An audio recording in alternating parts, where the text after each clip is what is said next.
With this installment of Strange Stories with the Seeker and Skeptic, we're going to be having a conversation with Bob Freeman. Bob's an author, a game designer, and a cult detective. And we're very excited for this chance to talk with him. Thanks for joining us, Bob. Thank you very much for having me. I've been looking forward to this ever since we set it up. So, We have been too. I mean, my first question is, what exactly is an occult detective? an occult detective is essentially a person who uses a vast network of knowledge centering on the occult, who investigates, crimes, mysteries, whatever comes up. I used to do a lot of consultation with law enforcement, especially back in the late 80s and early 90s. And so the moniker just kind of fit. It was a genre of fiction that I was enthralled with since I was a small child.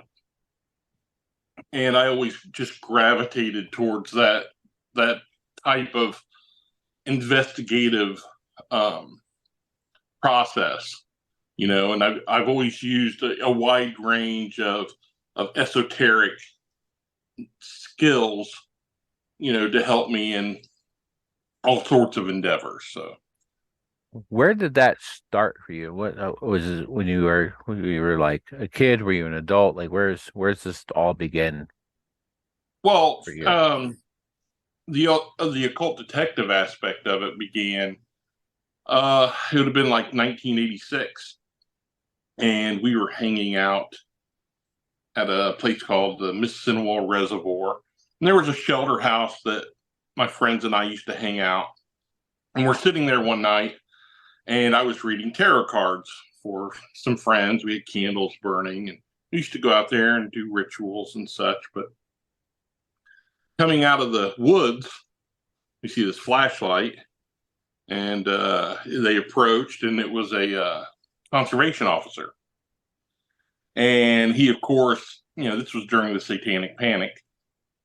So he immediately thought we were up to no good and started questioning us. And he sat down with me, and I kind of explained what we were doing and what we were all about. And so he calmed down, and kind of understood. And he wasn't very old. I mean, I was, like 20.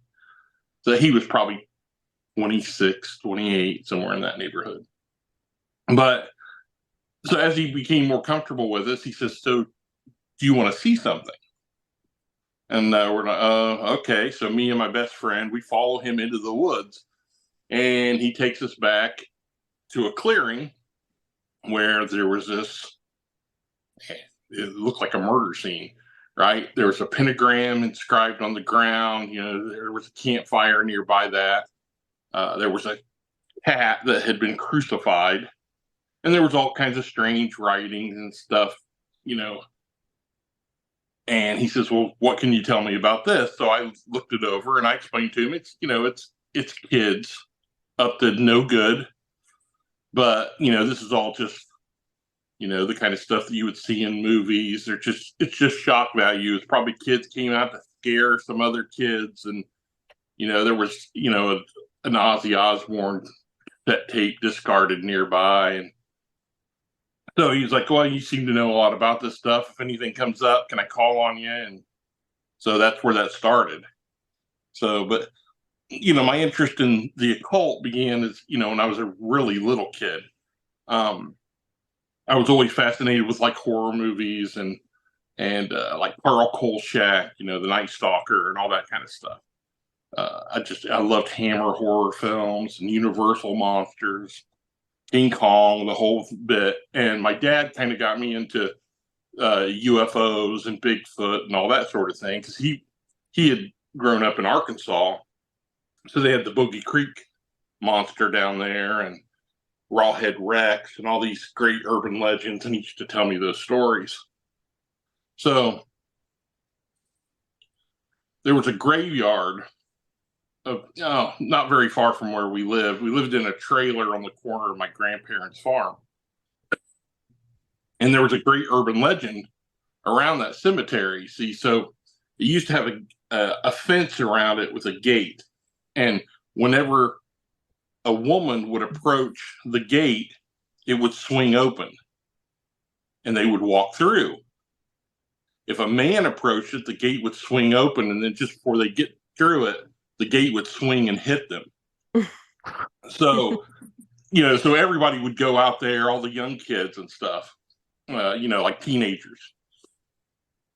So we lived near there. And when I was 8 years old, I started sneaking out of the house and going out to that graveyard. Now, by that time, they had removed the gate because people were getting hurt. So it was just open. But I would go and I'd climb up in the oak tree that was in the center of the cemetery. And I would just watch because I was confident it was haunted. Everybody said so. And then one night, after several weeks of this, I finally saw an apparition come out of the back corner of the cemetery from the oldest tombstones that were there.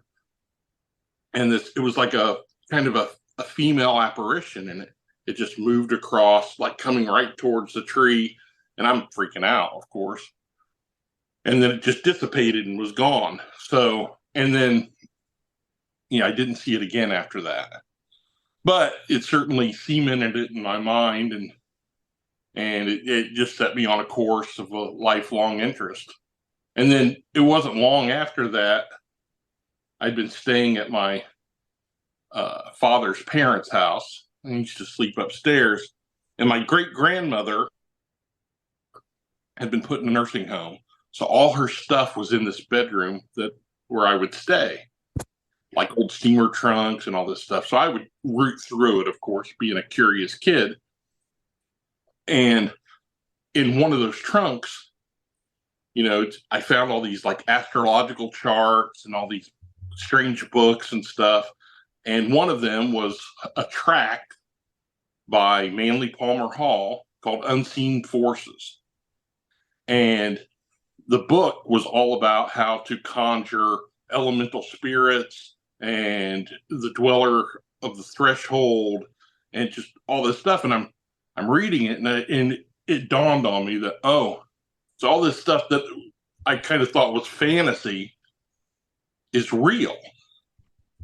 And that book was a real turning point for me. So then I started prowling the library and reading anything I could get my hands on, like stuff by like Sybil Leek and Richard Cavendish and Gerald Gardner and all that kind of stuff that in the early 70s were just everywhere. It was The Exorcist really sparked an occult craze here in the United States. So, there was a wealth of information to get your hands on if you were willing to look for it. That's interesting. So it would have been the Exorcist, which I think maybe still best horror film ever made, would have been what kind of opened the door for that real stuff to be available again. Yeah, it really did. So that was 1973, right? And so that's when the whole occult scene just kind of blew up. And yeah, so and I'm a little kid. That's when you started seeing everything on TV. Like it wasn't long before you had like In Search Of with Leonard Nimoy and programs like that really delved into the paranormal. And you started learning about people like Hans Holzer and the Warrens. And I'm like, oh, okay, this is a career. There's people out there doing this. And so, yeah, that was my ambition, was to be like them. That's awesome. Have you seen a lot of apparitions in your life, or was that kind of like a one-time? Yeah, no, I've seen many since, but they're rare. I mean, they're extremely rare. But like for instance, there's an old Oddfellows lodge that I have access to, and I've been investigating there since 2006. So that's almost every weekend, I'm in that place. And so in that time, since 2006, we've caught apparitions on film twice. Right. So that's how rare they are. But, full body apparitions, on 2 instances. You see shadow figures all the time. They're a little harder to catch on film, but I'm not a big evidence guy anyway. I know what I believe. I've experienced this stuff. So nothing that I capture, no evidence that I collect is going to convince somebody that doesn't believe. Right? If that were true, there's plenty of evidence out there for people to see. And if they're not already convinced, there's nothing I'm going to be able to do to change that. So I stopped, worrying about that kind of stuff years ago. That makes a lot of sense. Just curious, during that period in the 80s, like the whole satanic panic era, I was a kid and my parents were like real big church people, so they were kind of like those people that were kind of, at least they were around the people who were kind of promoting that kind of stuff. As someone who was, obviously grew up to be the exact opposite of these people, so here we are. But as someone who was interested in those things and obviously not doing any of the stuff that people were afraid of, do you guys have, like, you and your friends or your peers, did it really did it affect your daily life? Were you guys afraid, or was it something you laughed at on the news? Like, what was your guys' feelings about that? Well, it was strange, right? So I grew up in a very rural community, right? So the stuff that we experienced, well, for one thing, churches were having, record burnings, Dungeons and Dragons burnings. They would have these big bonfires where people were just bringing and throwing albums and D&D books and stuff in. And I remember one time, me and my friends rolled up on one of those, and we like jumped in where we're rescuing record albums. So we kind of had a reputation, because we played Dungeons and Dragons. We listened to, rock music, all this stuff that I can remember. My mother had their minister come to our house because I was listening to satanic music. And I said, "What satanic music am I listening to, Mother?" And she says, and it was Cheap Trick. She had a problem with. She had a cheap Trick, because they had a song called "Gonna Raise Hell," and she would hear that, and she's, yeah. So it's just funny, just how overblown it was, and the media just really stoked those fires. And yeah, so because we did all that, of course we got sat down and talked to, and shunned at times. I can remember once my friends asked me to go to the local Church of Christ because they were going to be doing a talk on like the Antichrist and the end times and all this stuff. And they said, "Hey, yeah, you should come. It'd be kind of neat." I said, "Yeah, sure." So I'm walking up to the church, and I stepped through the door, and the youth pastor was standing there, and he says, "What are you doing here?" And I said, "Oh, well, some friends invited me to come and listen to today's sermon." And he goes, "Do you really think you belong here?" I was like, "Oh, well, I guess not." And I turned around and walked out. So it was, yeah, kind of strange, a really strange time. Well, as somebody who grew up in that kind of situation, that might have been the best thing could have happened to you. To be honest with you, Right, right. They were just gonna yell at you anyway. Right. Well, it was weird. Okay, so a group of friends. I won't go into the whole big story, but essentially, we went out and we performed a ritual out at the reservoir. I was still in high school, and there was 15 people there. Some of them just spectators. Well, when we went back to school that next week, there was like all this talk about how we had been out there in robes and sacrificing a baby, and just how kids are, right? So The next week, I was supposed to be inducted into the National Honor Society. And it comes up, and then I get called into the principal's office before we're called down to for the ceremony. And he says, well, you're not going to be inducted today.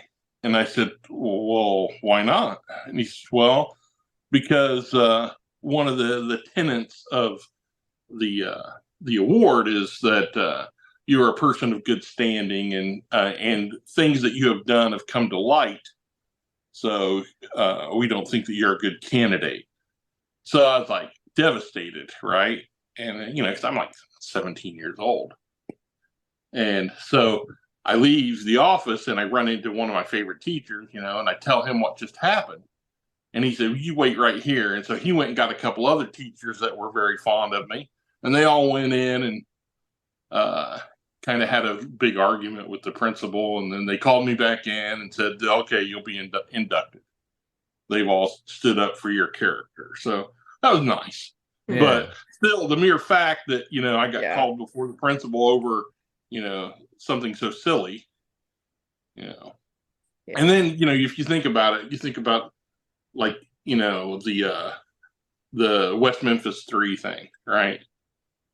And I think about what happened to them and how they got, they were right at the tail end of that satanic panic, right? And then they went off to prison for life. And thank goodness they got out. But, in a lot of ways, I was that Damien Eccles kid, right? Yeah. Just like I was the kind of the weird kid that listened to strange music and read weird books. And so that can happen to anybody. And back then, and I kind of dodged a bullet on it, I guess. So. Yeah, I mean, I'm glad those guys were exonerated, but nothing's ever going to give them that time back. No, not at all. I mean, that's changed horrible. their entire lives. Yeah. Do you still find that some people will judge you now for what you do, or do you feel like that's changed? Well, it's changed a little bit in that, I'm older, it's like I'm getting near 60. So I'm like an elder in the community now, right? So but I've done a lot of good work, and people see that. And I think a lot of people just think of it as, I'm kind of an eccentric. One thing that really helped my standing in the community, because I still live in the same place. I worked construction for a number of years, I worked for a local handyman.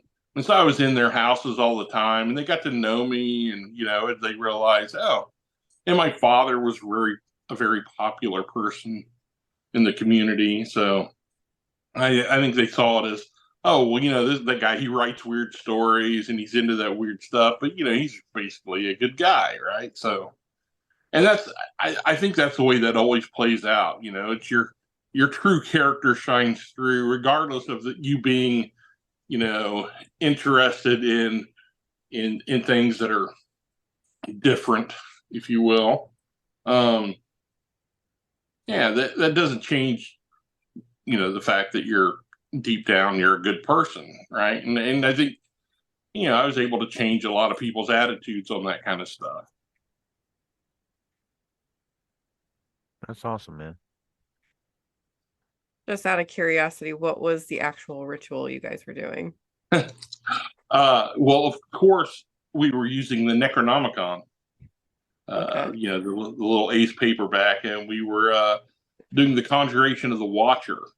And it kind of went south, and some bad things happened. It was kind of scary, yeah, right? So, and the civilians that were there, the people that weren't really into it, but were there just, because they wanted to see what we were up to, they got spooked, right? So, yeah, it's understandable that, they went back to school and said, oh, weird stuff was happening, and then it got blown up because, yeah, it's like, I know a lot of people, magic works because you invest, your will into it. It's the tenet of chaos magic, right? When I was in college, I used to hang out with guys who worshipped, the Thor from the comic books, right? And they perform magic that worked, right? Because it's all about intent and what you put into it. So people that say that Simon Necronomicon wasn't a real grimoire. There's been people that have done the magic in that book for decades now that get results. So even a fictitious, magical working can achieve results. Aleister Crowley talked about that all the time, and they say, well, is this real? And he says, well, it doesn't matter if it's real or not because it works.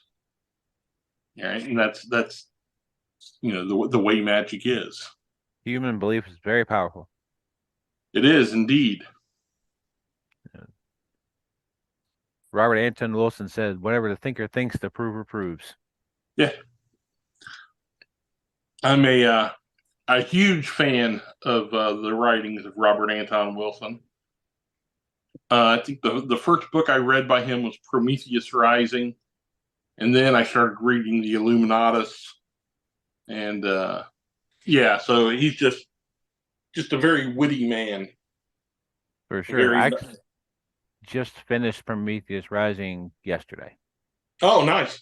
Yeah, very, very, very cool. Actually, didn't even realize it until very recently, but about 15 years ago, I played a game that was based on the Illuminatus books. It was Steve Jackson game, the card game. Oh yeah, yep. And I had no idea. Somehow, like when I was in college, 25 years ago, I had a teacher that was very influential for me gave me a copy of Colin Wilson's The Occult. Oh yeah. Which was mind blowing at the time for me, for sure, and super, super interesting.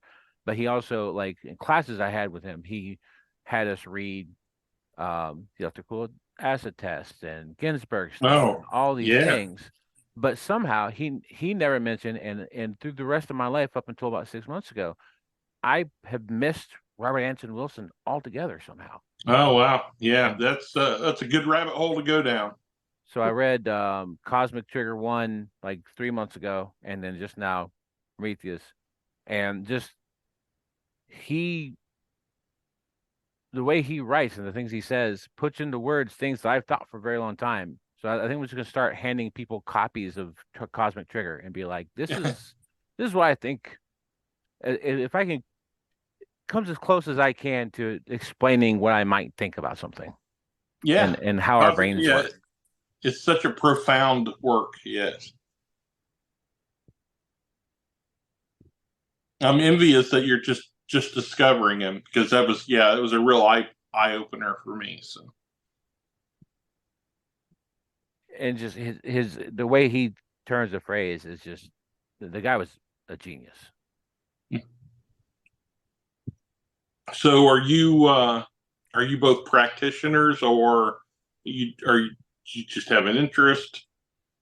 You want to answer for yourself and I'll answer for myself. These are very different answers.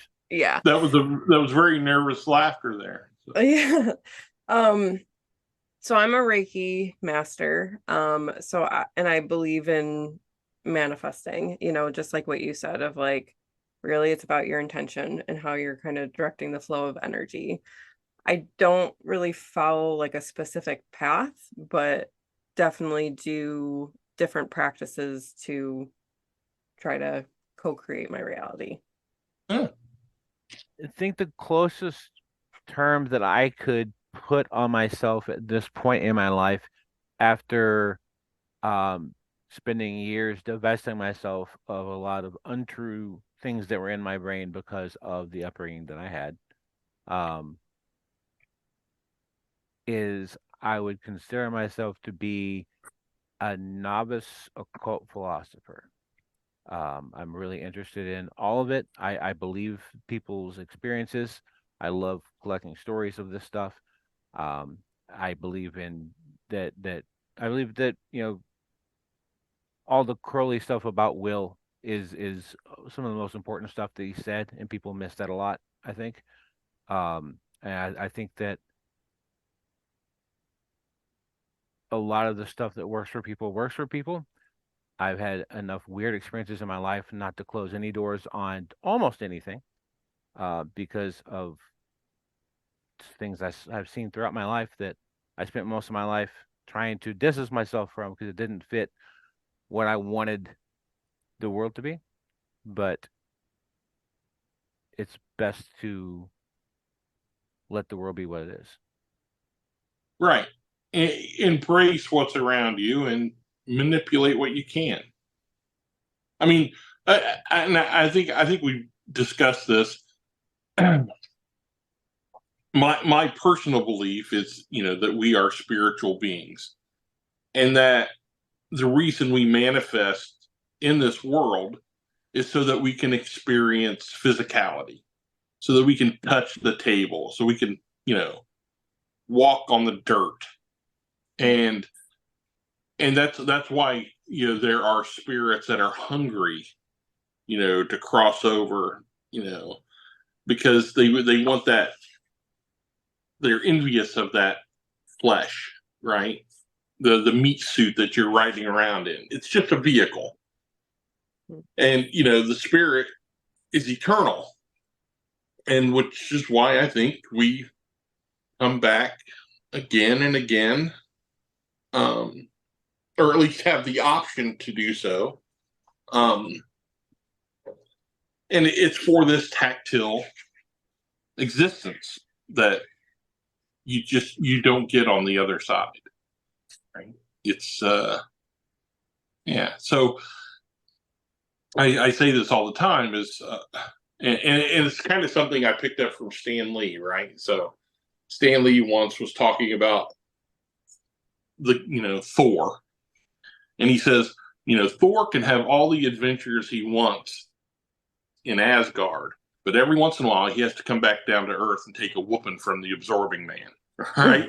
So my spiritual practice it kind of revolves around that.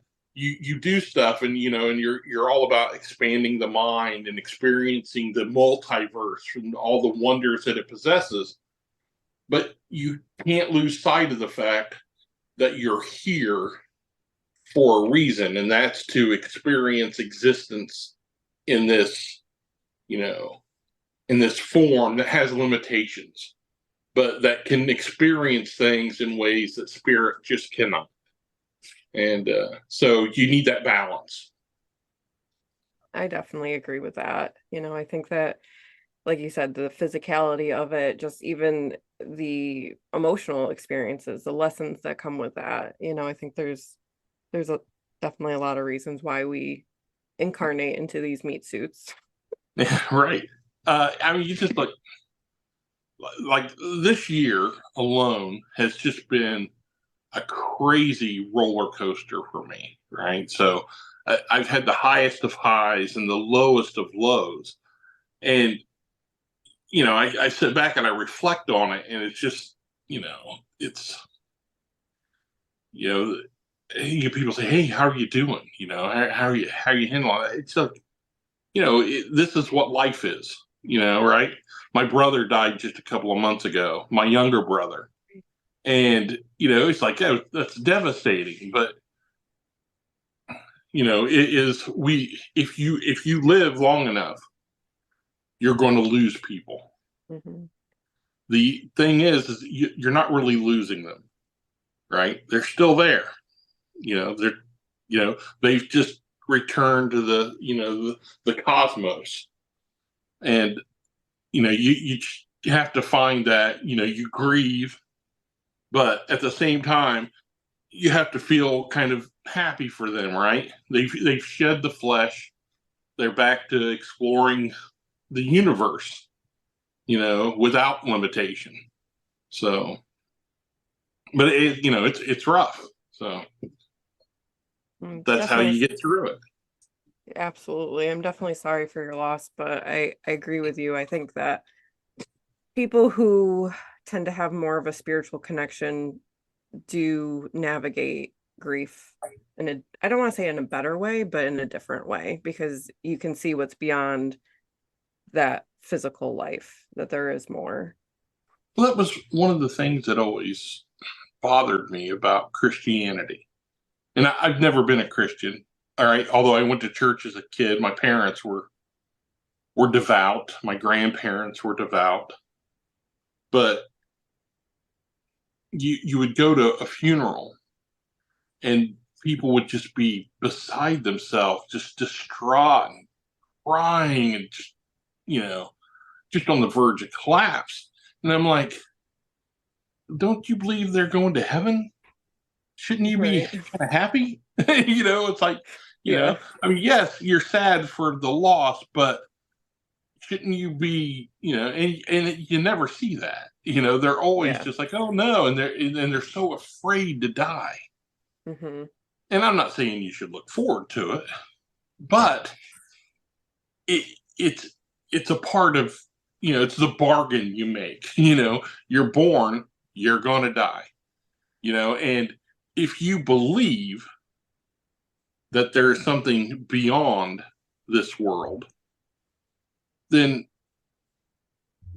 embrace it, and make the experience part of the journey.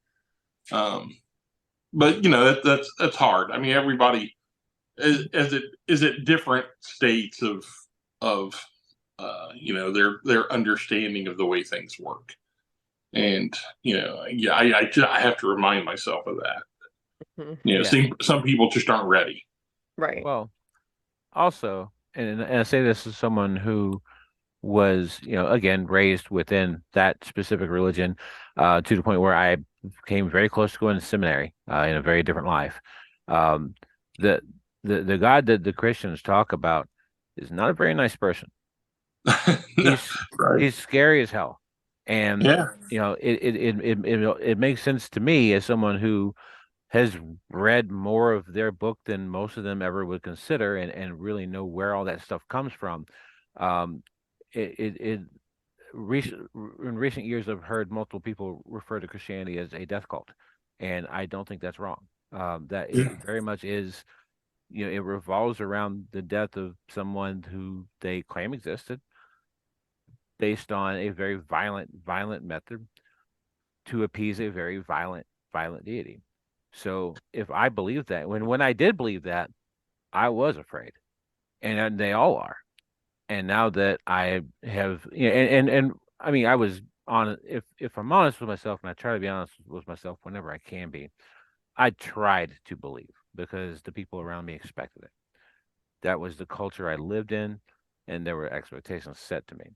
And when I, as an adult, started shedding those expectations and becoming more and more myself over time, I stopped being afraid, because I didn't have that boogeyman of, the old guy and with the beard and the long cloak leering over my shoulder anymore, making sure I didn't masturbate. Yeah, right. Look, it's like Santa Claus, right? So it's well, you better be good, Yeah. or Santa isn't going to bring you any presents. Yep. He's watching. It's yeah, right, and he's right, exactly, and it's that's how you get kids, to behave, with that threat, and it's the same thing the religion is based around. It's the threat of eternal damnation, of eternal fire, pain, torment, the work, and it's a very, very childlike way of looking at things. I don't begrudge anybody. I mean, my wife's a Christian, I don't begrudge it at all. Mm-hmm. Um, it just never was for me. It never fit what was inside my head. And I went, like I said, small rural community, very Bible Belt. So yeah, it was thick. I went to a lot of church. I went to a lot of revivals. I was in the FCA in school. Just because your friends were and it was expected of you. Yeah, We the thing called to it the do. Fellowship of Celtic Athletes, though. So on the down, right? That's awesome. Yeah. I And, got in trouble. I remember in they used to make us say the Lord's Prayer before and after every football practice and before every game. And I'd just stand there and I wouldn't say it. And coach would get so upset with me. He was Catholic. And it was just, it just drove him nuts. And I was like, I explained to him, well, I'm not a Christian, and he says, well, that doesn't make sense. Well, it makes sense to me. And, the country we live in is founded on the principle of a freedom of religion. See, you can't make me say it. It's like, I have my own beliefs and, we got through it, but yeah, he could not wrap his head around it. And that's 40 some years ago. So what to you is on the other side? Well, that's the beautiful thing, is that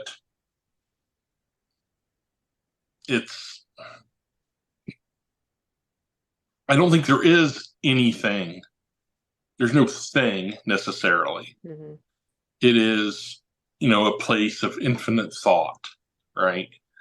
And you can create whatever you want of that. So I do think that if, you can manifest what you desire once you cross over, if you've achieved that level, right, where of awareness, of consciousness. Otherwise, I think you're coming back for another ride, or that's, look, all things are permissible. It's very possible that there's nirvana and the pearly gates, and you take your pick of any of the religions. All that could be floating out there for people, but I look forward to finding out. I don't want it to happen tomorrow. No. Right? But we can wait for that. Yeah. But at the end of the road, I look forward to what that next adventure is, and experiencing it. And when you deal with, when you're out, quote unquote, ghost hunting, right, paranormal investigations, and you run into spirits, and a lot of spirits that you run into are residual, right? It's just like the stone tape thing. It's just something on repeat. It's a loop that it does. But when you run into preternatural intelligences, things that can communicate with you across that void, well, that's when things get interesting. For sure. And you can't, sometimes you meet some things that are really dark, that are most of the time not. A lot of times you run into stuff that doesn't know, that doesn't even realize that you're there. We had an interesting occurrence about a year ago. A friend of mine and I were in that Oddfellows Lodge I'm always talking about, the Beacon Lodge, abandoned now, right? So it's just like an old derelict place. And we were sitting in the middle of the grand lodge room, and we hear footsteps on the stage, several feet away from us, and it's just walking along this stage. He looks at me, I look at him, we nod, we acknowledge with one another that we hear it, and then we hear it step off of the stage, and it's walking right towards us. And then just before it reaches us, you hear it like, oh, really quickly. You hear like a foot stomp, and then you hear, and then it was gone. And to us, it felt like this thing was walking around up there, and then it walked up on us, didn't realize we were there, and suddenly it saw us, and it scared it. And, that was just, just an amazing experience to hear this gasp from something that, was not corporeal. You can't see it, you're just hearing it. And to hear it gasp like that just before it gets to you, it was one of my favorite experiences I've ever had. Like a crossing with another dimension. Exactly, right? So you wonder, are these things that you're interacting with, some of them, right? Because there's multitudes of dimensions, but at times, I just wonder if the roles were reversed, if if they're not just going about their daily life, and then we're the ghost, to them. And that's the kind of stuff that keeps you awake at night thinking, so. And you run little experiments and, see what you can figure out, try to communicate. But, that's also, look, I don't know. Do you watch much paranormal TV? Do you watch We've seen Hellier, Ghost Hunters and Ghost Adventures and I all that? watched Ghost Hunters like when it first came out. We haven't really watched we got halfway through the first episode of Ghost Adventures, and I had to turn that off. I could not. I can't watch it. Yeah, Mhm. I could not. It's just not.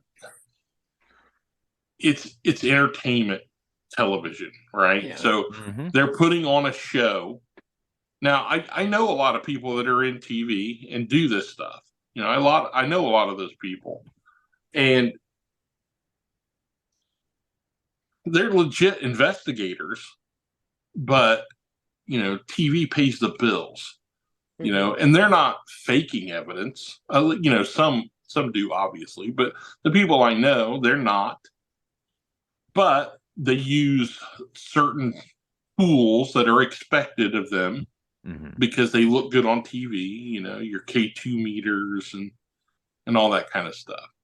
And most of that equipment is bunk, but it puts on a show.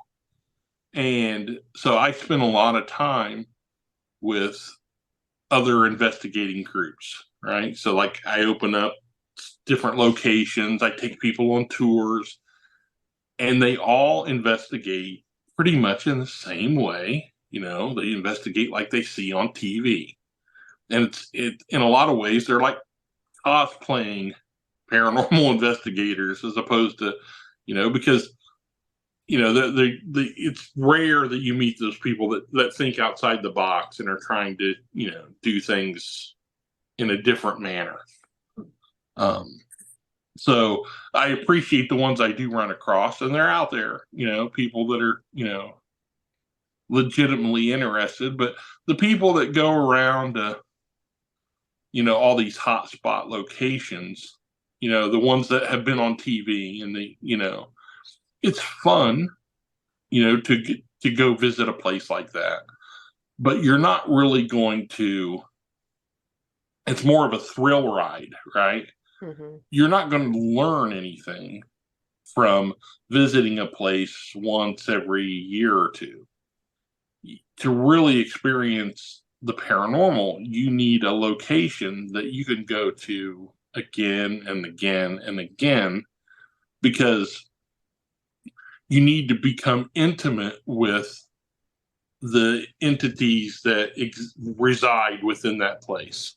And I think that's where occultists have an edge up on your standard ghost hunters.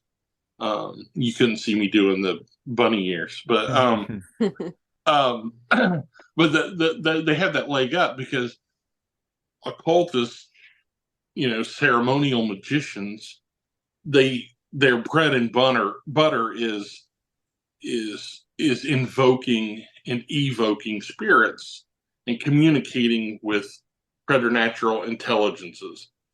And so you have an occultist that also interested in paranormal investigation. Well, they understand better that world that they're interacting with. And yeah, I just think that you need a broader toolkit when you're doing these sorts of things. So I like people like John Tenney, right? He's a little bit younger than me, but he gets it, right? He understands everything is connected, right? Everything is interconnected. You know, ufology and cryptozoology and all that high strangeness all kind of cross pollinates. You know, I'm still waiting for that unified field of the paranormal, right? So. Yeah, for sure. I think that's a great way of looking at things, and I'm with you on that. I just, when you ask, like, where we are on this stuff, I feel like I can't call myself anything really, because I study stuff. That's what I do. And I'm just now allowing myself to explore things that have been true about me for my entire life. But right. So it's been an interesting journey, and 6 months ago when Brittany and I watched Hellier and Twin Peaks at the same time, it's kind of talk about an initiatory experience. So that unlocked a lot of things from my past that I really thought was gone forever. I thought I had lost those parts of myself. To be really honest. That's great. Yeah, Hellier was good for that. That was maybe the best thing that came out of the pandemic. Was everybody watched Hellier, right? Yeah. Everybody was stuck at home. And it's like everywhere I looked, suddenly everybody was, into high strangeness, because of Hellier. People that never would have given it a look, they're stuck at home. They can't go to work. Hey, what's this say? What's this on Amazon Prime? And it really sucked people in. And yeah, I loved watching it because for me, it reminded me of me and my friends so much in our early 20s, the kind of stuff that we were getting involved in, and just like all those strange synchronicities. And it just brought back so much, just, yeah, it was very captivating. I loved it. I wish that they were, there were so many different roads they could have taken. And, right. So I'm sure you watched it and loved it, right? Mm-hmm. But they kind of hit a roadblock, right? And it's because I don't think they understood exactly what was happening to them. And they were just finding their way through as best they could. And then the series kind of ended right where I thought it should have started. Right? It was so frustrating. And I'm sure it's frustrating for them. But, it was funny. I was watching it with my son, and he was like, when they get to the part where they're talking about, Crowley and 93 and all that, right? And he's like, they don't really know anything, do they? It's like, because it was like they were like their minds were being blown, and he was like, wait, I knew all that stuff. He said, if we had been there and ran into this stuff, Dad, we'd have already gone. Yeah, right. But see, everybody's on a different path, and right, you it's the first time to learn it, at some point, right? So, I personally think that they should have been looking into Kenneth Grant's Typhonian OTO. I think that's where this was going. I think it was heading into Lovecraft country, right? So, but now we'll never know, right? And until Terry Risk, sends him another email. Right, right, for sure. Yeah, or maybe he'll email us. Maybe right? If we're real public, listening. we're real easy to find. Yeah, yeah. Maybe he's listening to this podcast, and he'll hear this, and drop us an email. I'm gonna reach out to Bob. I, There is I a season 3 coming out, right, Jonathan? I mean, yeah, they've they implied it announced a it. couple of times. So hopefully that will be forthcoming. They Yeah. definitely had mentioned that. Kenneth Grant is a very interesting character to me. He's my next stop on my journey. I think of learning is going to be Kenneth Grant. It's interesting, right? So he had what he called the mauve zone, and so much stuff that happens in the dream world, right? And it's, if you look into it, he makes that connection between Lovecraft and Crowley, and he believed that when Crowley was conversing with Iwov, was the same time that Lovecraft was having those nightmares that got him to write things like The Whisper in the Darkness and all that stuff, the whole Cthulhu mythos. And he thinks and if you start reading the books, you'll run into all of it, right? He thinks it was the same entities, making that connection. So it's a fascinating dive into and yeah, it gets pretty crazy, so buckle in. Yeah, So yeah, yeah. it's good stuff, it's Well, the intersection of dreams and magic is my personal biggest interest because of my own dream life and the things that I have experienced through my life in dreams. And, I mean, I could talk for 6 hours on that, but that's kind of where, if there ever was any path that I would take that would be along those lines, it would be dealing with that kind of stuff. I think. well, I say that now, but you don't know what you know till you know it, right? right. But you'll take to the Grant stuff then, that's because he deals with that a lot, so it'll feel very comfortable to you. Cool. So you said that, your belief is that like everything is interconnected, spirits, cryptids, all of that. So how in your opinion is it all interconnected? Well, that's the big mystery, isn't it? Right. So that's what we're trying to figure out. Okay. And so, that's I'm leaving myself open to the possibility. But you think of, if you look into our past, and when people would have visitations from angels and such, it's not that different from visitations from quote unquote aliens, right?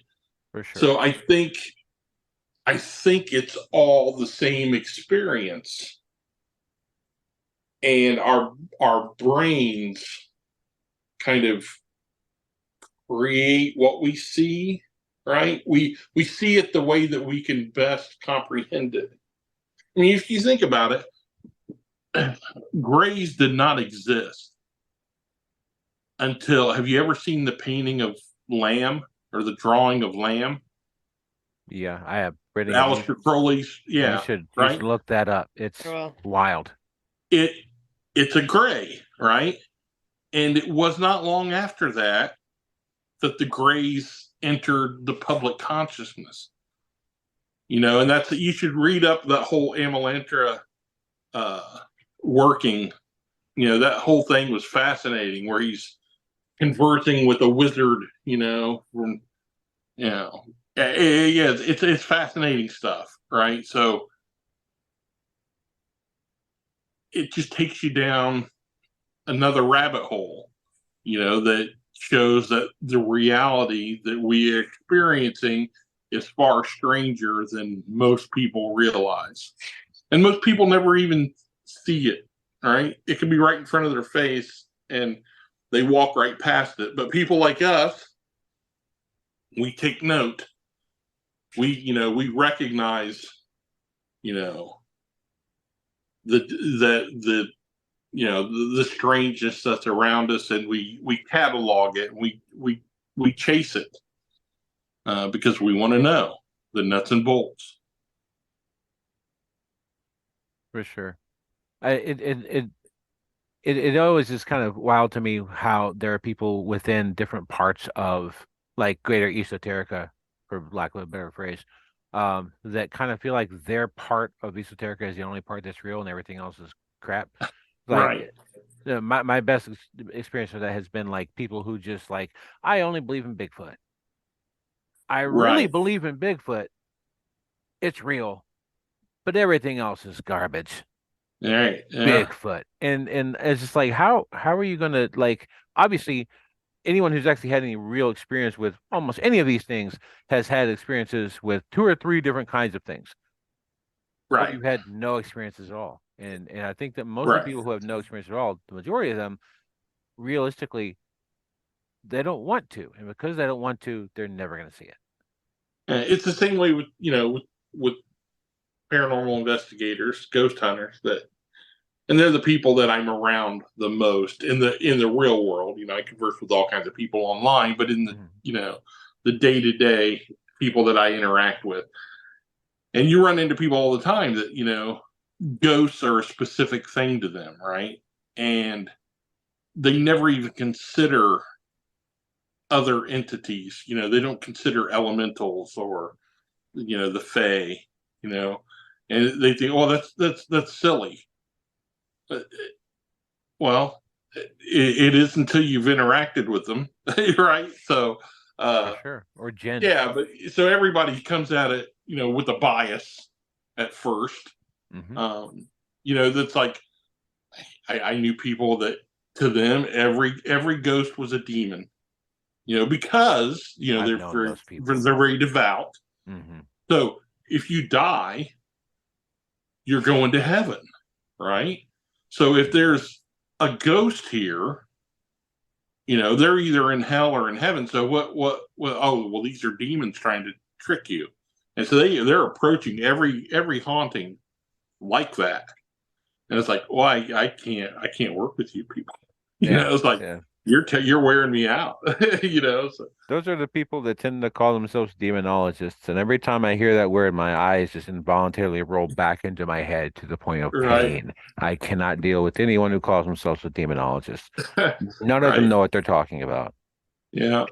That's yeah.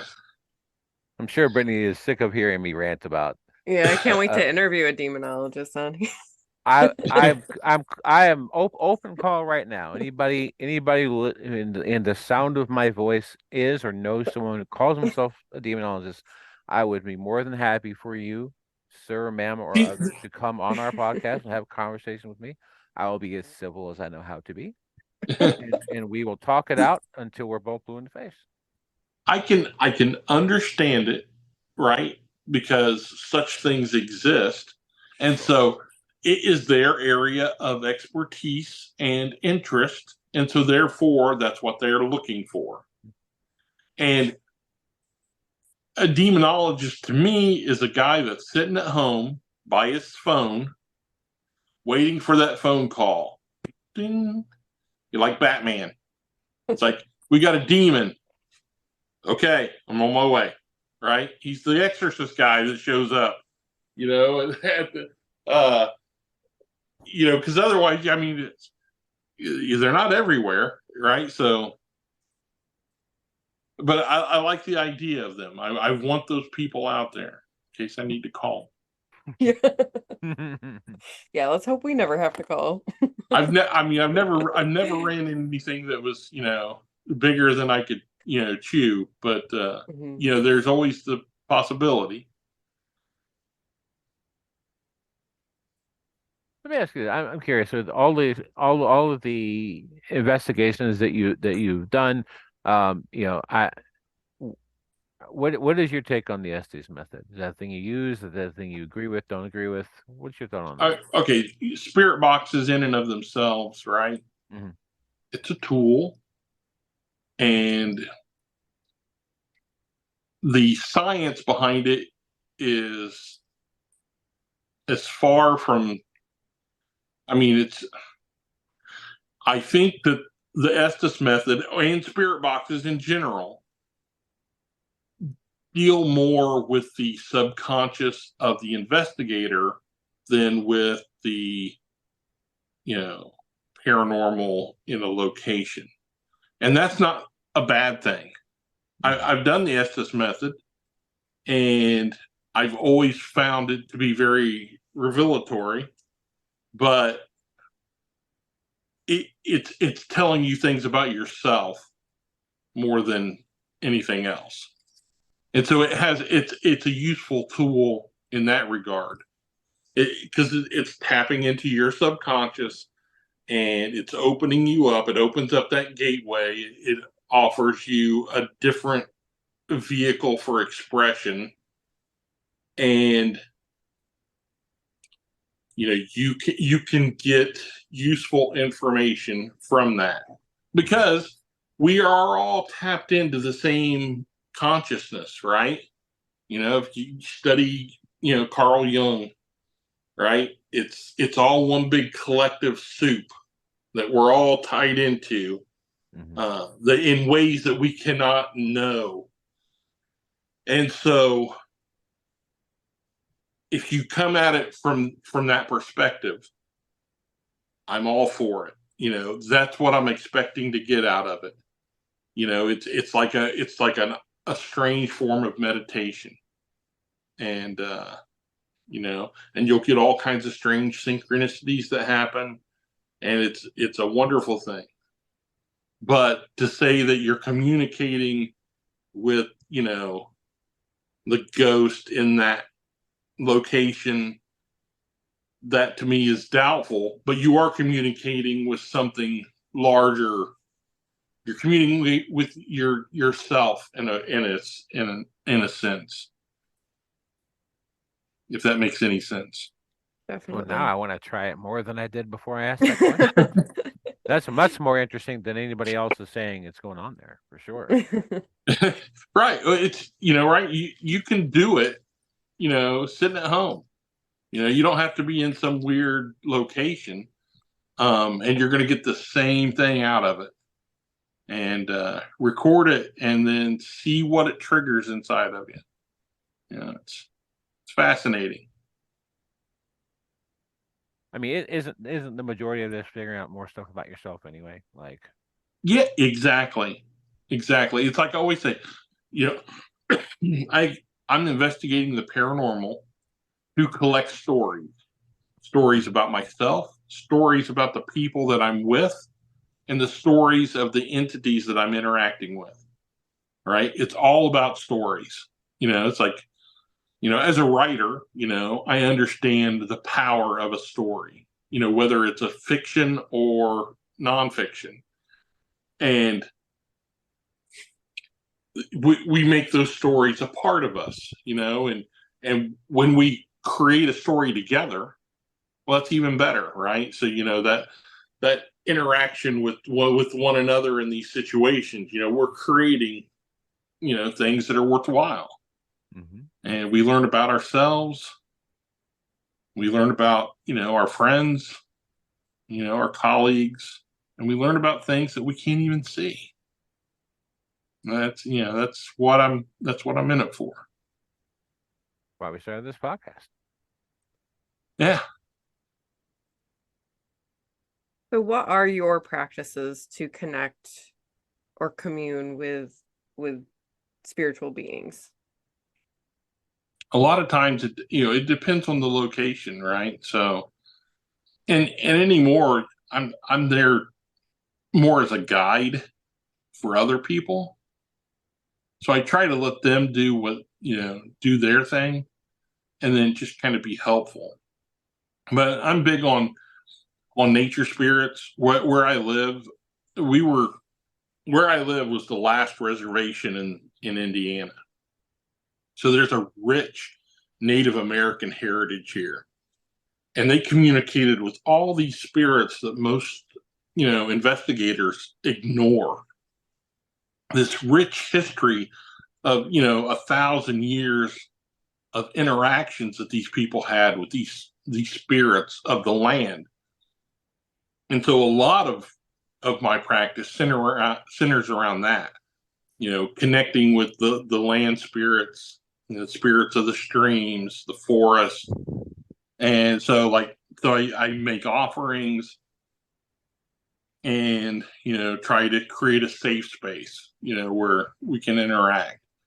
Now, in a ghost hunting situation, it depends on the location. Do I know the history of it beforehand? If I go into a place cold, I just leave myself open to try and figure out what's going on. But if I know a location, I do all kinds of stuff, usually centered around, folk and ceremonial magic. You're doing the same kind of thing. You're creating circles to try and draw entities to them, to bind them within that area so that you can try to converse, all kinds of stuff like that.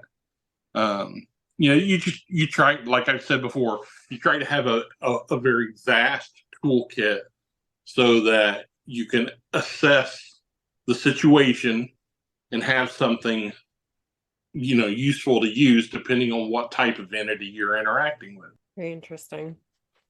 Do you have any like specific guides that you work with regularly?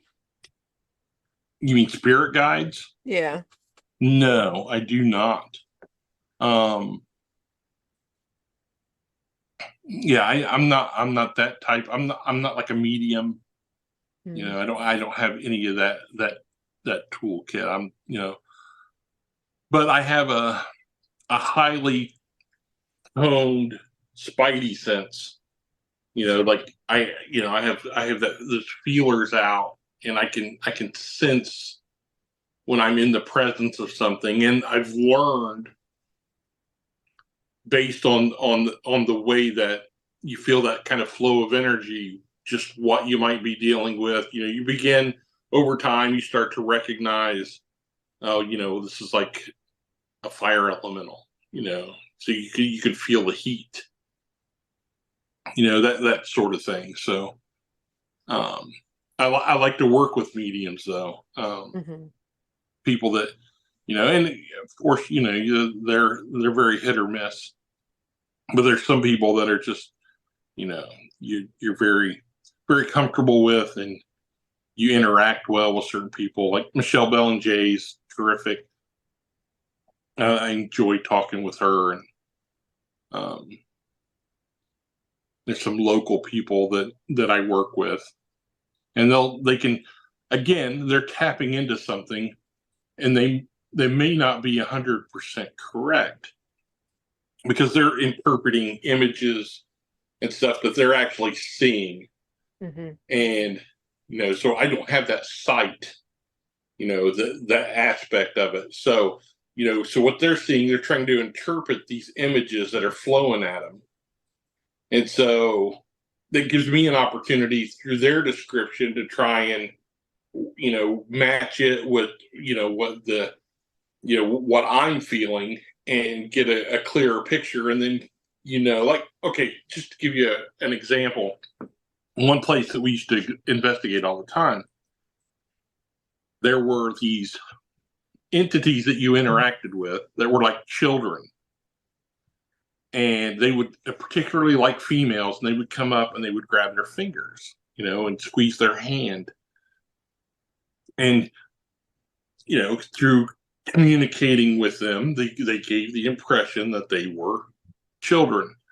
So as we got more and more comfortable with them, then people started getting scratched, and the people were becoming fearful. So these were things that were able to project a sense of one thing, but they were hiding their true nature. And they were the kind of spirits, and you run into them that like to feed off of fear. That's why they scratch. That's why some do it out of frustration, but there are some that do it to try and enhance that fear, and they kind of feed off of that energy. And so that took us, it was a couple of years before we figured that out. And they played a long con on that. Just where they were sucking us in, and then the bad stuff started happening. So yeah, that was interesting. Hmm. But it's just, another one of those things. It's a learning experience, and we're all playing with things that we don't fully comprehend, and so you just stay at it and collect data and formulate your theories. All fascinating, for sure. And I mean, something that you said at the beginning of this interview, saying that there's some spirits who just want to cross over to experience that physicality. I've never thought about it in that way, and it's really kind of an interesting concept to think about. Well, that's where, like why, you know, possession happens, right? When and they want to be into, so they'll get inside you and ride you around, and just for for the brief time that they're able to do that, just to feel, to touch something, and and in a lot of ways, that's almost terrifying to think that some spirits are so desperate for what we have here in the material that they perform in that fashion. It's yeah, it's sad, that when you run into that desperate entity, that you can tell that's what it is. They're just they miss touch, and again, that comes to us not understanding, the full nature of what comes after this. What's keeping them from coming back? Right? Is it some kind of punishment, perhaps?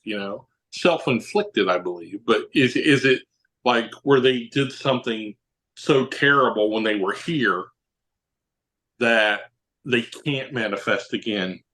At least, not for, who knows, right? So we don't know. We keep asking and we keep searching, and that's all we can do, right? And Absolutely. you just speculate. Are you familiar with the Seth material? Oh yeah. I over the summer I read Seth Speaks, and which was, I thought, super interesting. Channel works are super interesting to me regardless.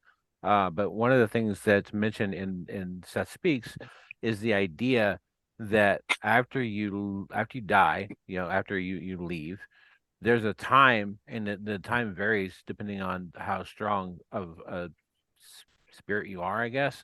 There's a time where whatever you think was going to happen happens to you. So you may spend some time in what seems like heaven to you, or what seems like hell to you, or you may spend some time walking the earth because you thought very strongly on this planet that that's what happens to people when they die. And then through time in that other realm, you start to come out of it and realize that there's more to it. That's an interesting thought to me. That was an interesting time period, right? When the whole New Age movement really exploded in the 80s and 90s. Mm-hmm. You had like Judith Light and, well, the whole Shirley MacLaine thing, right? And just all those people that, the whole channeling thing was just really big. But there was so much good that came out of it too. I mean, it got, of course, anytime you have a movement like that grows so quickly, you're going to have people that jump in for a cash grab, right? Because that's human nature. Mm-hmm. But there's always those good people in the middle of things, right? So it was difficult to navigate those waters. But there was a spiritual center in Indianapolis that we used to go down to, and they had isolation tanks, right? And so we used to go down and do that. We'd drop acid and go into the tank and meditate for hours. You're sitting there, felt like you were floating in infinite space. But yeah, but those people were all caught up in that whole New Age movement that was just on fire then. And yeah, so that's mostly the people that you ran into all the time. That's most of that stuff is kind of changed, evolved since then, but for the good, I think. But Indiana's a hotbed for that kind of stuff. We had the New Harmony, and all these places that were spiritual centers. So they're still around. They're still fun to visit. So Oh, that's interesting. I didn't know that. well, at some point you guys are going to come up and visit, and we're gonna go hang out in my Oddfellows lodge. Well, we're Love to. 100% want to do that. We're only 8-hour drive away, so Not that So are bad. you in like Southern Kentucky or Tennessee or? We're in Roanoke, Virginia. Oh, in Virginia. Okay, all right. Mhm. Yep. We're in the mountains. We're right at the foot of the mountains. Basically, it's Southwest Virginia. But it depends. How far are you from Indy? And in which direction? About an hour Are you or north an of? hour north of Indianapolis. Then we're probably about 9 hours from you, because here to Indy is 8 hours. Okay, yeah. So about take you about 9 hours. Yep. Well, that's not bad. We like road trips. Oh yeah, for Right. sure. Yeah. Oh, there's lots to see here, so That's I awesome. can take you on the whole tour. There's a place out along the Mississinawa River, which to me is one of the most sacred places in all the world. But there's a place called Seven Pillars, and the Miami Indians used to hold their ceremonies there, and there are these limestone columns carved by the river with these little alcoves, and they believed that was the gateway to the netherworld, right? So it's just a beautiful location. It's fantastic, and a lot of spiritual energy there. Yeah, it's places like that. I mean, I'm sure there's places like that everywhere, right? But yeah, this place has always been special to me. I love it. It sounds awesome. I mean, I've been all over, the world, so I I've investigated in some crazy places, like I got to go to Roslin Chapel, right, in Scotland, before, the Da Vinci Code ruined it. Yeah. That's cool.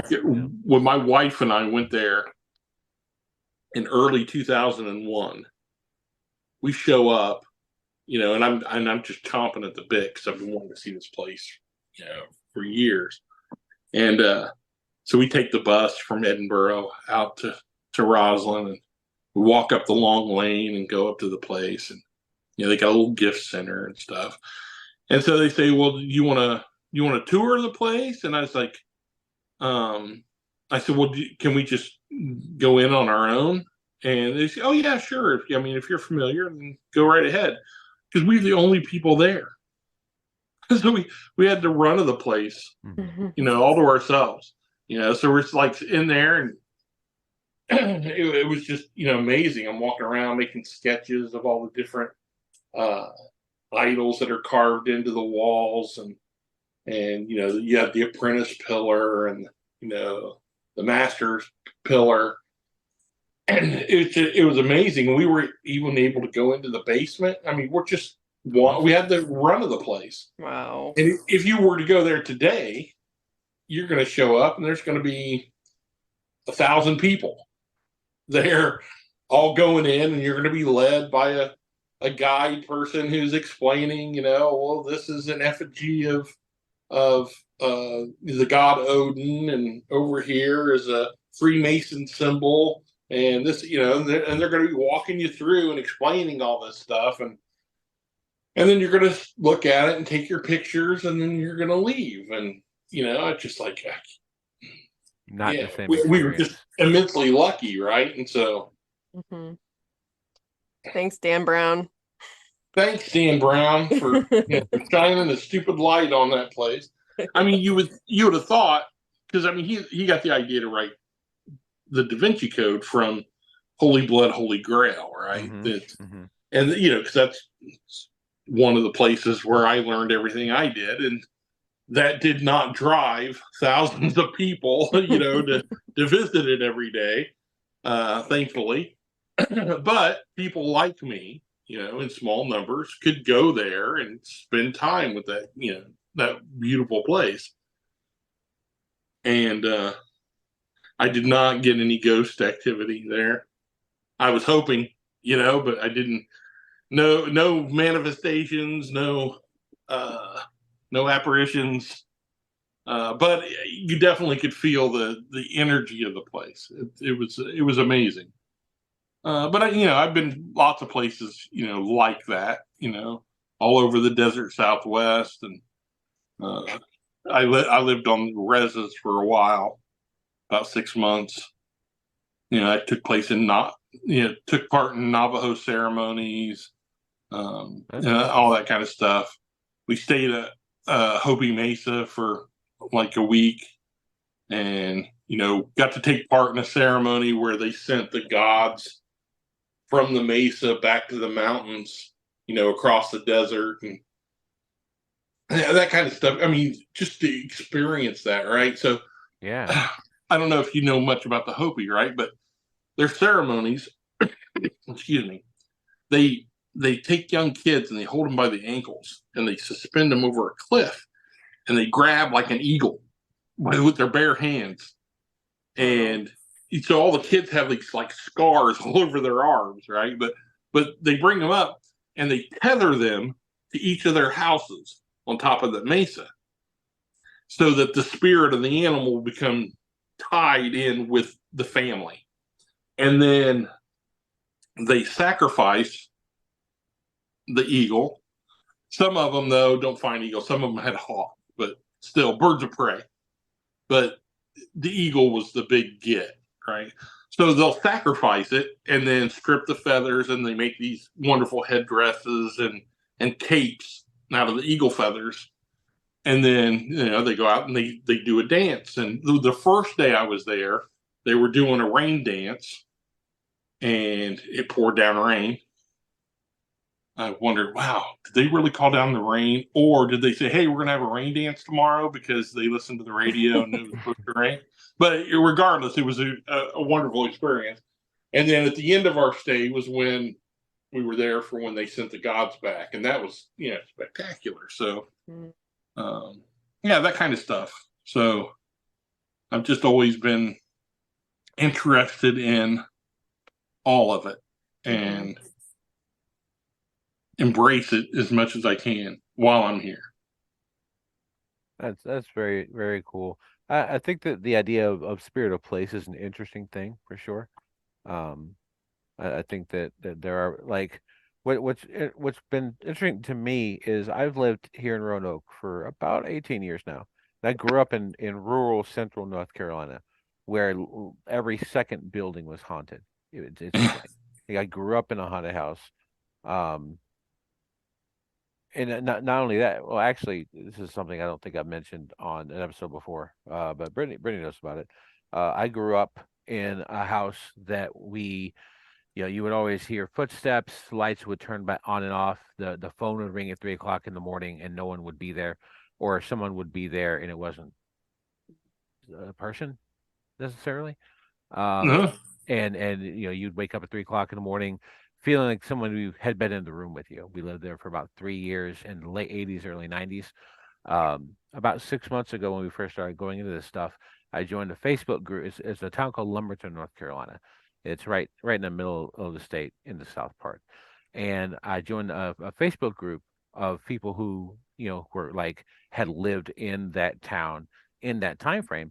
And I just put out this post. It's like, hey, this is the time frame I lived in Lumberton, had some weird experiences. Anybody had any weird experiences? I told them what neighborhood I was in, and this woman posted, and she's like, yeah, actually, I lived on that street in the late 90s, early 2000s for about 10 years.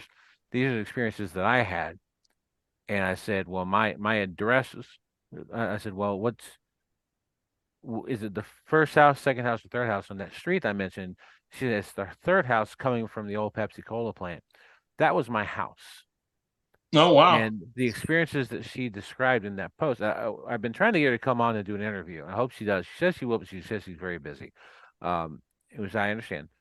But if you're listening, come talk to us. It's really interesting. Um, but the experiences that she described, telephone calls at 3 o'clock in the morning and no one was there, footsteps going back and forth in the hallway. She said she has spent years with people telling her she was crazy 'cause she was going through this. I'm like, well, no, when I was a kid, before you lived there, I lived there.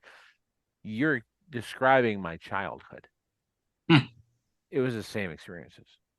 That's fascinating. But being in Roanoke for 18 years, I've had, ever since we started opening Yeah, I these was gonna doors, say. it's been more. But before that, I had had a single experience in basically 17 years. None of the people I know who are from here have any experiences. You don't have any haunted house stories. This is the most, for lack of a better term, spiritually dead zone I've ever been in my entire life. Wow. I don't know what causes that. I don't get it. Well, we were talking about like sacred places and such, right? And so I think I mentioned this in our email. And being a Reiki master, you'd understand this, right? Like the body has, pressure points, scattered throughout it where you can manipulate the flow of energy. And I think the planet is the same way. And so that's why you have, these sacred locations that time and time again, if you were to dig down, you're going to find that people have been gathering in that spot for centuries because of the energy there. Like Glastonbury Tor, Stonehenge, all these kind of Mm. places, right? And those are the planet's power centers. They're the pressure points of the planet that manifest, and they're tied together through telluric currents and ley lines and all this stuff in the same way our bodies are. It's the old maxim, as above, so below. And I think that's just the way the universe manifests on a large scale is it manifests the same way on the smallest scale. Mhm. And when you learn to manipulate that flow of energy, as you're aware, right, it opens up all these possibilities. And the same way you can do it on the body, you can do it on the planet. And yeah, it's a fascinating thing. And That's super interesting. sometimes those places are forgotten, and you'll stumble upon them. An old ruin where people used to gather, and you'll feel that energy. So Yeah, it's super interesting. And I would, just like Jonathan was saying, since we started going down these rabbit holes, we've definitely had a lot of experiences here. But something interesting, I don't know if I probably have said this on the podcast, but I have so many experiences when Jonathan is not here. Like he will leave the house to go do something without me. And then all of a sudden, lights are turning on and off. I'm hearing footsteps. I'm feeling yeah. cold breezes. I don't know what to make of that. I don't know if he has a way in his energy field where he's blocking some of that. I don't know, but it is Or interesting. the entity that is there is threatened by his presence. Yeah. Okay. Um, there's lots of things that it could be. Yeah. Um, yeah, but that's something you want to. So, do you ever have anything happen to you when she's gone? No, but I have concern that it would in a way. I don't know if concern is the right word for that, really. I'm having to relearn a vocabulary, to be really honest with you, Bob, which is super interesting. I am, well, to be honest with you, I'm a lifelong insomniac, and part of that probably came from when I was younger. a lot of my experiences with this kind of stuff when I was a kid and a teenager were not positive. And I think it's because of the types of people that I was surrounded by. I think the people you're surrounded by dictate, at least in some way, the kind of experiences you're able to have on those other levels. And so, and I think that's probably where I developed insomnia. But I'm a lifelong insomniac, and so really before Britt and I got together for 20 years previous to that, a normal night of sleep for me was 3.5 to 4 hours, and that's been true most of my life. And so dreams at that point, when you're sleeping that little, dreams don't happen much, and if they do, they're not robust. And so uh, now I sleep, 6.5 hours a night, which for me is amazing. I mean, that's like a normal person getting 10 hours every night. Right. And so, but when she's not, if she spends a couple nights like up north or something or away, uh, I'm right back to 2.5, 3 hours a night. I can't sleep, and I don't know if it's just the way my brain works or if I am subconsciously afraid of those things from my childhood that were negative. I've had no negative experiences as an adult, I can tell you that. No negative experiences when she's around either. But as we go into these things, there more things are tending to show up. Hmm. Yeah, it's interesting. It's like you're putting out feelers into the universe and you're attracting things, right? So that's the way it works. Yeah. Because, oh, they're noticing us, and I've often said in a lot of instances, it's people that are haunted as much as places. They like the Oddfellows Lodge that I'm always talking about. There are certain people that will come visit that changes the nature of the activity of the place, and it's because of the energy they are bringing in that allows things to open up in a different way. So I love that idea of people being haunted. Yeah. In my family, we've always said that about my sister, is that she's the ghost magnet, that she's haunted. Wherever she's lives, there's been spiritual activity. And, even here, she stayed here a couple of nights recently. And like I said, I've had some things happen, but while she was here, she had so many more things happen. And I think, I think it's an energetic thing for sure. Yeah. This has been great. Oh yeah, I've Been really great. enjoyed this. Yeah, it's been great spending time with you here. Yeah, Sure. this has been wonderful. I have probably 90,000 more questions for you, Bob. So we would love to have you back on, and we would love to come visit as well. We just That'd gotta be great. we gotta let the cold months get out of the way. Our route to your part of the country, you can't escape going through West Virginia, and I wouldn't want to. It's beautiful.